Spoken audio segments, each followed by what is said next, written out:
So in this video we are going to assemble the Peter Pan collar.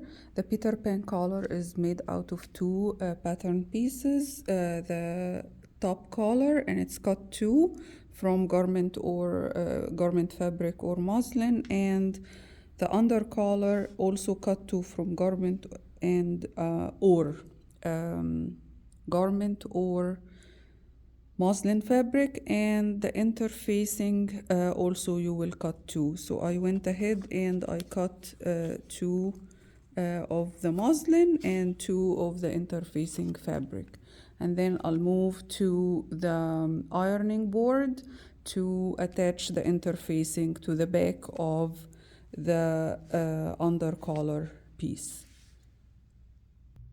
So I'm here at the ironing board, and the most important thing that you have a mirror image of your pattern. So make sure that your pattern pieces are mirror imaged, okay? And then the glue side of the pattern piece should go on the back side of your fabric. So okay, so this is the glue side of my this is the back side of my fabric, and the grainy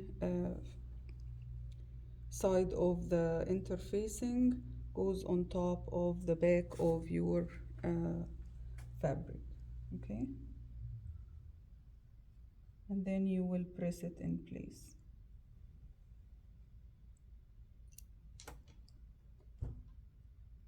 So it's gonna be like one section at a time.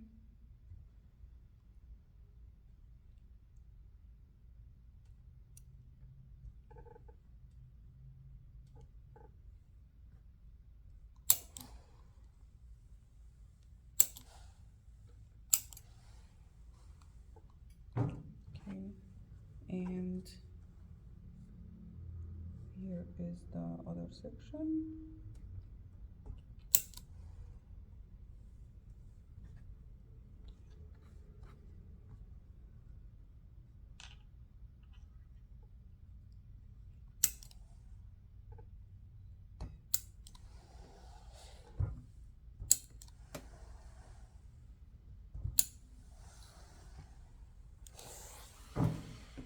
And this way I interfaced both pieces, and then we will move to the sewing machine to show you what to do next.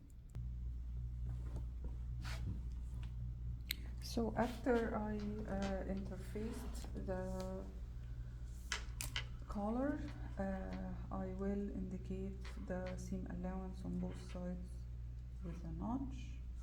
Okay, and you have three matching notches that you will basically snip to match with the top collar. And I'll do the same thing over here. Okay, and I'm going to notch my notches. Okay, again, the snipping shouldn't exceed the midway on the seam allowance.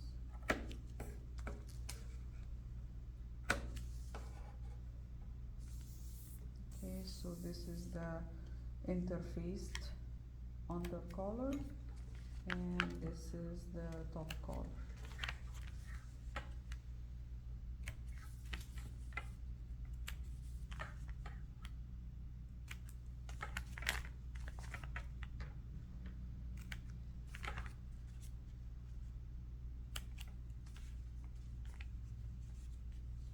Okay, now I can take my pattern pieces off the paper, and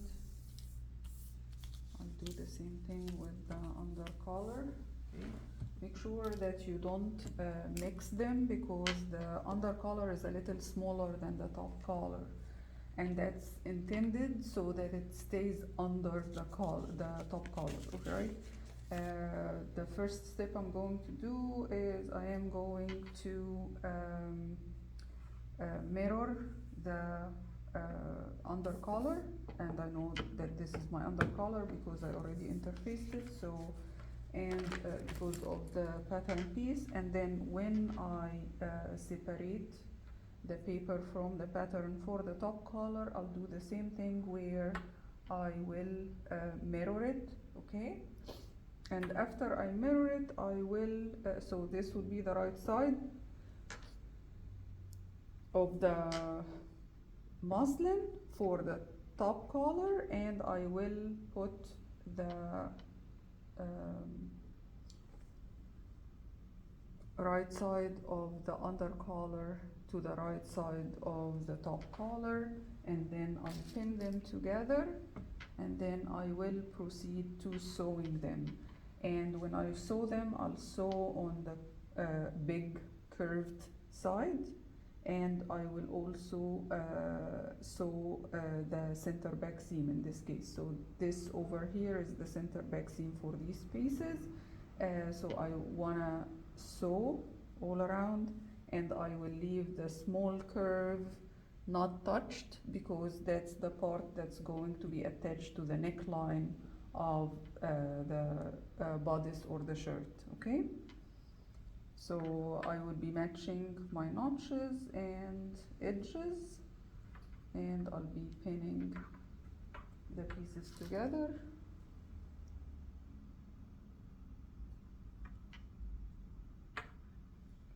Alright, and the notches that I snipped on both pieces, so I am matching the notches. In any curved seam, you need the notches to keep your seam kind of consistent, because again these pieces are cut on bias, so they will tend to move. So the notches are there to control the curved seam, okay? So I matched my notches. I'll do the same thing with the other piece. So notch to notch, and I'll move them a little bit, and then a notch. Alright, center back to center back, and I'll pin both edges together. Again, you will notice that the under collar is a little smaller, a tiny bit smaller, and that's intended so that it can stay inside the garment. And a notch is over here. This is just to hold the pieces. I am not going to stitch in the smaller curve, okay? I'm just going to start at a center back.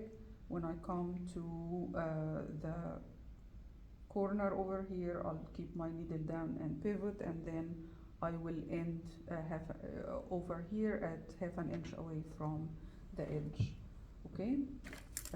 So this is what I'm going to do, and I'm going to show you one side, and the other side will be stitched exactly the same.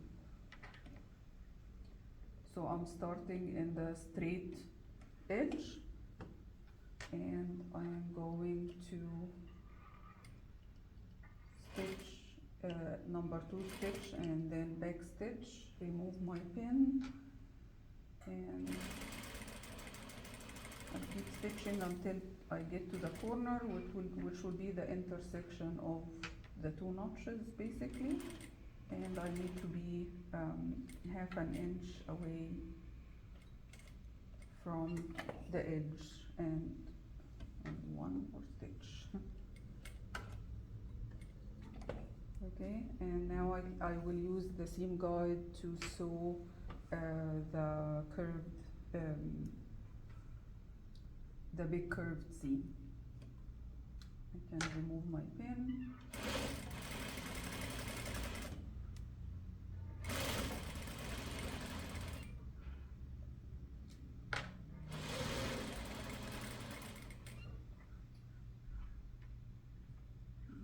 Aligning my edges and staying inch seam guide line. Okay, until I finish stitching, and once I stitch over here, I'll back stitch. Okay, so you will end up with stitching again from the straight side. When you get to the corner, you will pivot until you get out on the other side. And I'm not going to stitch anything on the small curve, because the small curve is going to be sandwiched between the facing and the neckline. Alright, so this part over here is done. The next step is I'm going to trim my seam allowance in half all around.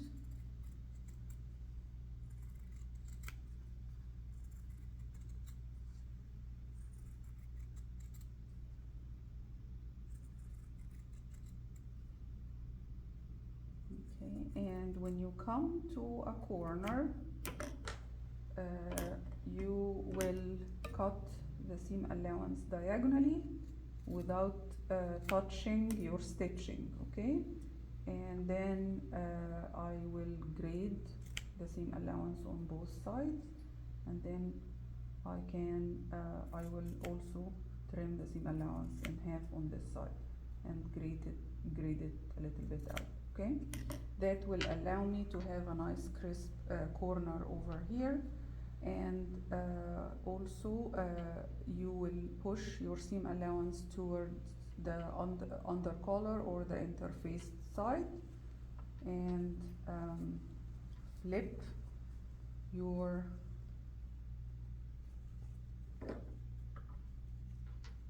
collar inside out, okay?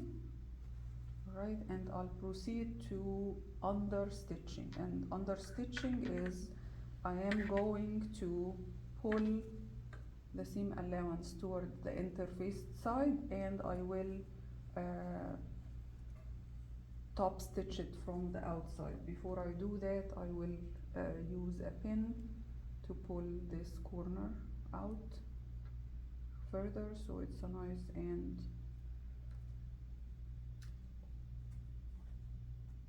crisp corner, okay?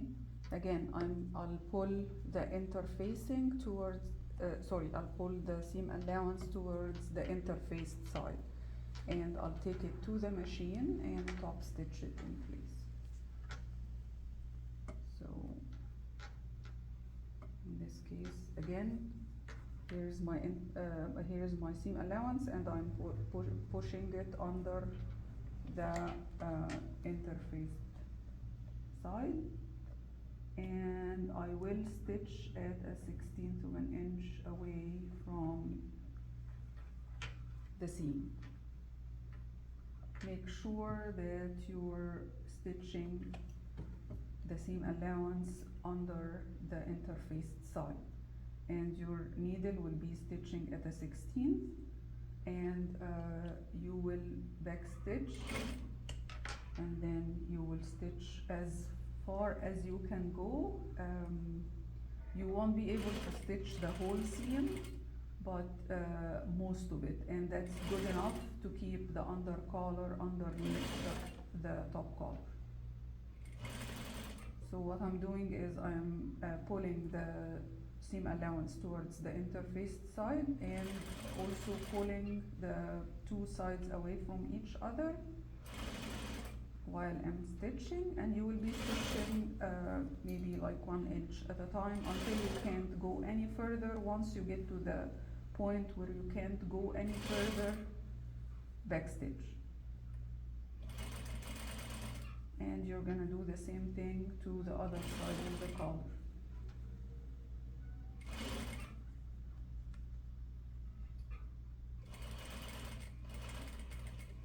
Okay, I'm getting to the point where I have to fight to get further, so I will just backstitch over here, and I will end my stitching, and that concludes this side of the collar, and I'll do the same thing on the other side. I'll show you in a second how it should look like, okay?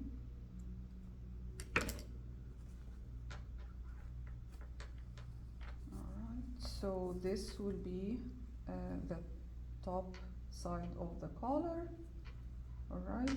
And if you flip it, you will see that I am, of course, contrasting. On a garment you will be matching the thread, so it won't be showing, but basically you will have a stitching line in the under collar that's holding it underneath the top collar. As you can see, it's pushing the under collar to the underside of the collar. So this is how you will assemble the collar, and you will understitch by stitching the seam allowance to the interfaced side, okay? And it's done as a top stitching from the right side of the fabric. Alright, so you will do both in preparation to installing them on the neckline of the bodice part.